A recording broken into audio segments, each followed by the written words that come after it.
Assalamualaikum warahmatullahi wabarakatuh. Perkenalkan, nama saya Alfred Ramadaci dengan NPM 2021 14500 238. Saya di sini ingin menjelaskan tentang pasar barang IS dan pasar uang LM.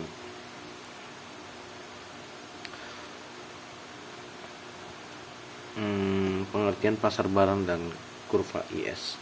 Kurva IS menyatakan hubungan antara tingkat bunga serta pendapatan yang muncul di pasar barang dan jasa. Tingkat bunga investasi dan kurva IS.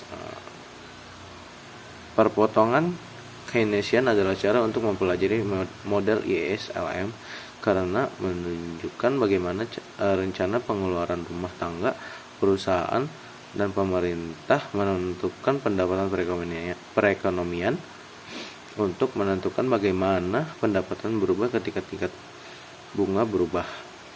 Kita bisa mengkombinasikan fungsi investasi dengan perpotongan Keynesian.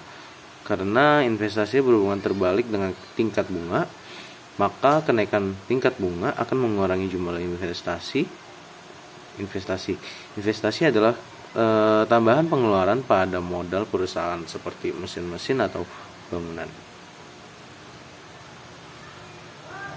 Selanjutnya, pasar uang dan kurva LM menyatakan hubungan antara tingkat bunga dan tingkat pendapatan yang muncul di pasar uang. Untuk memahami hubungan ini, kita mulai dengan melihat teori tingkat bunga yang disebut dengan teori preferensi likuiditas. Theory of Liquidity Preference.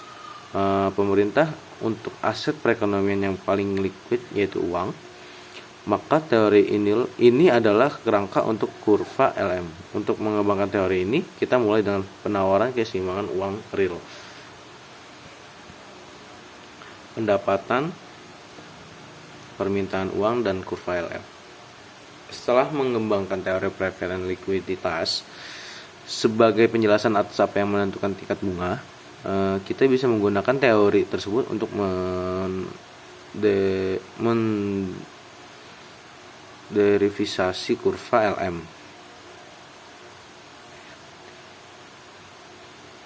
Kurva LM menggambarkan hubungan antara tingkat pendapatan dan tingkat bunga ini. Semakin tinggi tingkat pendapatan, semakin tinggi permintaan terhadap keseimbangan uang real, dan semakin tinggi pula tingkat bunga equilibriumnya.